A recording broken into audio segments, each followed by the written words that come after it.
Тэгэхээр бид нар болохоор одоо зориод өөрсдийнхөө ирээдүйд бэлтгэцгээ гарын авлага нөхцөл үеийнхэнд зориулсан хувилбарч гэсэндээ энэ бол түрүүний хэлсэнчлэн хин ч гэсэн аваад үзэхэд айгүй сонирхолтой хэрэгтэй.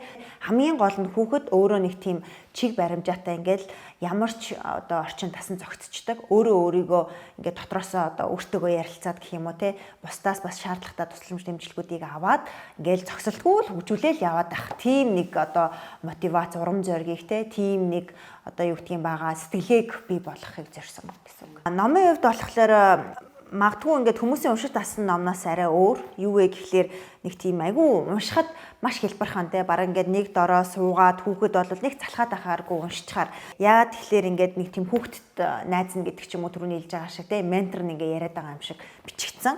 Тэгээд ерөнхий одоо гол одоо санаануудыг бол маш богинохон өгүүлбэрээр гэдэг ч юм уу те ингээ хуваагаад том одоо текстээр өгөөд те нөгөө хүмүүс бас нүдэрээ харж иж илүү хурдан хүлээж авдаг.